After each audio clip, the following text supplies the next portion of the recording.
కలిసి బయలుదేరారు. వెళ్ళిన తర్వాత శోణా నదీ తీరంలో ఆ రోజు రాత్రి విశ్రమించారు. రాముడు అడిగాడు, అసలు ఈ శోణా నది ఏమిటి, ఈ నగరాలు ఏమిటి, రాజ్యం ఏమిటి, ఇది ఎవరిది, దీన్ని ఎవరు పరిపాలిస్తున్నారో నాకు చెప్పండి అని అడిగాడు. నాయన, మా వంశమునకు కర్త బ్రహ్మమానస పుత్రుడు, అయోనిజుడు, మహానుభావుడు కుశుడు అనబడేటటువంటి ఆయన ఉన్నాడు. ఆయన భార్య పేరు వైదర్భి.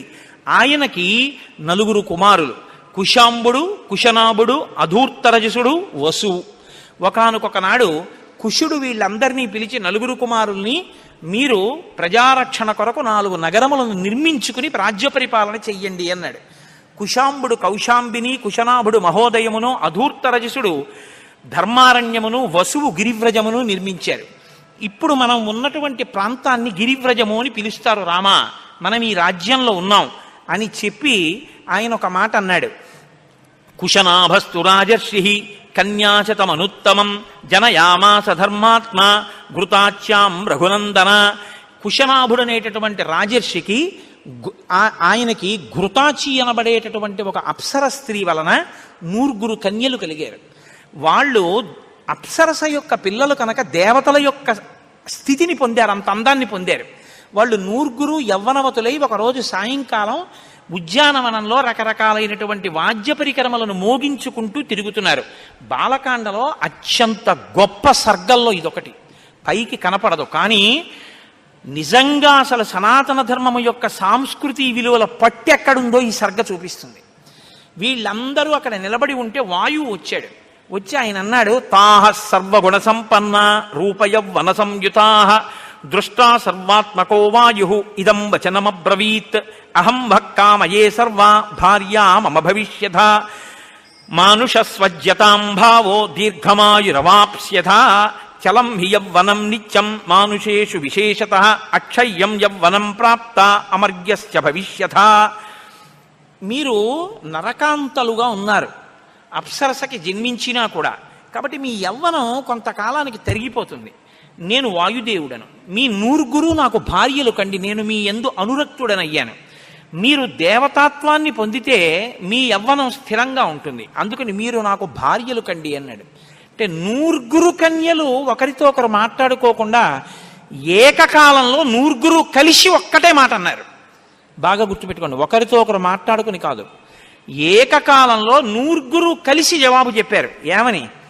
మా భూత్ సకాలో దుర్మేధ పితరం సత్యవాదినం నావమన్యస్య ధర్మేణ స్వయంవరముపాస్మహే పితా హి ప్రభురస్మాకం దైవతం పరమం హి సహ యస్య నో దాస్యతి పితా సనో భర్తా భవిష్యసి సనో భర్తా భవిష్యతి. ఇప్పుడు మమ్మల్ని అడిగితే అడిగావు దుర్మేధ, ఈ లోకంలో ఏ ఆడపిల్లని ఏ పురుషుడు కూడా నేను నిన్ను వివాహం ఆడతానన్న మాట అడగకూడదు. అడిగినా బుద్ధి ఉన్న ఏ ఆడపిల్ల తండ్రికి తెలియకుండా వేరొకడిని తన భర్తగా అంగీకరించరాదు. ఇది ఈ జాతికి ధర్మం. పితాహి ప్రభురస్మాకం, మాకు మా తండ్రి దైవం. మా తండ్రికి తెలుసు మమ్మల్ని ఎవరికిచ్చి వివాహం చెయ్యాలో, మా జీవితం భద్రంగా ఉండడానికి ఎవరికి కన్యాదానం చెయ్యాలో మా తండ్రికి తెలుసు. దైవతం పరమం హి సహ, మా కన్నులకు కనపడే దైవం మా తండ్రి. యస్యనో దాస్యతి పిత సనో భర్త భవిష్యతి. ఈ దేశంలో ఇప్పుడు కాదు ఎప్పటికీ కూడా ఆడపిల్ల తండ్రి మాట కాదని తనకు తాను స్వతంత్రించి తన భర్తని తాను ఎన్నుకునేటటువంటి దుర్దినము రాకుండుగాక అన్నారు వాళ్ళు. ఇది జాతి సంస్కృతి మూలం. దీనికి అనుగుణంగానే మనం ఏ రచనలు చేసినా చెయ్యాలి తప్ప ఆడపిల్లల్ని మగపిల్లల్ని బరితెగించేటట్టుగా వాళ్లలో ఉన్నటువంటి యవ్వనోద్రేకాన్ని రెచ్చగొట్టి నీకు 100 రూపాయల టిక్కెట్ కోసం లక్షలు లాభం రావడం కోసం 3 గంటలు మాదక ద్రవ్యం లాంటి సినిమా తీసి డైలాగులు రాసి జాతిని పాడు చేసేటటువంటి నైతికమైన అధికారం నీకు లేదు. అది వాడికి లేకపోయినా అడగవలసిన అవసరం పెద్దలకుంది. మేము రామాయణానికి వారసులం, నీ ఇష్టం వచ్చినట్టు నువ్వు రాయడానికి వీల్లేదని నిలదీసేటటువంటి రోజు వస్తే తప్ప మన బిడ్డల్ని మనం రక్షించుకునే స్థితి మనకి రాదు. మనం ఎందుకు రామాయణానికి వారసులమో, రామాయణం అంటే ఏమిటో మీరు గమనించెదరుగాక. కాబట్టి పితాహి ప్రభురస్మాకం దైవతం పరమం హి సహ యస్య నో దాస్యతి పితా సనో భర్తా భవిష్యసి. ఈ మాట అంటే కోపం వచ్చింది వాయుదేవుడికి. ఆయన వాళ్ళ యొక్క శరీరములలోకి బాగా ప్రవేశించి వాళ్ళ శరీరములు వంకర్లు తిరిగిపోయేటట్టుగా చేసేసాడు. చేసేస్తే వాళ్ళెవ్వరూ కూడా కదలలేని స్థితిలో వెళ్ళిపోయి అంతఃపురంలో కింద పడిపోయారు. కింద పడిపోయి ఉంటే రాజైనటువంటి కుశనాభుడు తండ్రి వచ్చాడు. వచ్చి ఏమమ్మా మీరందరు ఇలా కింద పడిపోయారు అని అడిగాడు. అడిగితే వాళ్ళన్నారు, నాన్నగారు వాయుదేవుడు మమ్మల్ని భార్యలు కమ్మని అడిగాడు.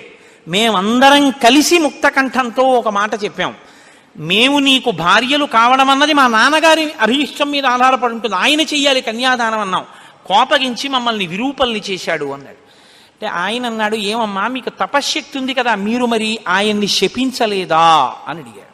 వాళ్ళన్నారు, నాన్నగారు శక్తి ఉంది కదా అని కోపం వచ్చిన చోటల్లా, తప్పు చేసిన చోటల్లా మనం శాపవాక్కు విడిచిపెడుతూ వెడితే ఈ లోకం ఉంటుందా అని అడిగారు వాళ్ళు.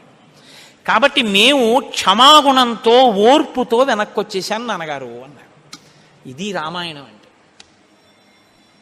మీరు కోపగించవలసిన చోట ఓర్పు పట్టడం చాలా గొప్ప విషయం. వెంటనే కుశనాభుడు అన్నాడు, అలంకారో హినారీణాం క్షమాతు పురుషస్య వా దుష్కరం తచ్చయచ్ఛాంతం త్రిదశేషు విశేషతః యాదృశీవ క్షమాపుత్ర్యః సర్వాసామ విశేషతః క్షమాదానం క్షమా యజ్ఞః క్షమా సత్యం హి పుత్రికాః క్షమా యశః క్షమా ధర్మః క్షమయా విస్థితం జగత్.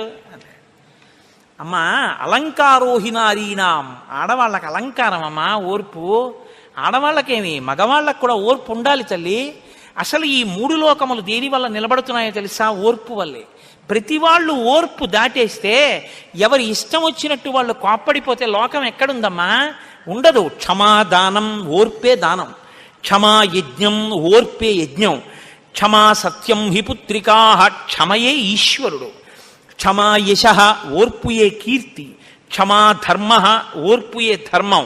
క్షమయా విస్థితం జగత్, ఓర్పులో ఈ జగత్తంతా నిలబడి ఉందమ్మా. ఓర్పు లేకపోతే ఈ జగత్తు లేదు తల్లి అన్నాడు. అవును నాన్నగారు అన్నారు. నాకు రామాయణం చదువుతుంటే ఒకటి అనిపిస్తుంటుంది, నిజానికి ఈ శ్లోకాలన్నీ మనం ఎవరికి చెప్పవలసి ఉంటుందంటే యువతీ యువకులకు, చిన్నపిల్లలు శ్రీరామాయణంలోంచి నేర్చుకోవాలి. కానీ ఇవాళ మన జాతి దౌర్భాగ్యం ఏమిటంటే శ్రీరామాయణంలో ఉందిరా అని మంచి మాట చెప్పడానికి కూడా వీల్లేదు. రామాయణంలోది పిల్లలకి చెప్పకూడదు, భాగవతంలోది చెప్పకూడదు, భారతంలోది చెప్పకూడదు, ఏది చెప్పకూడదు. ఏది చెప్పచ్చు? వాడు ఏది పాడైపోతాడో అది చూపించినా అడిగేవాడు ఉండడు. అది మన స్థితి ఇవాళ.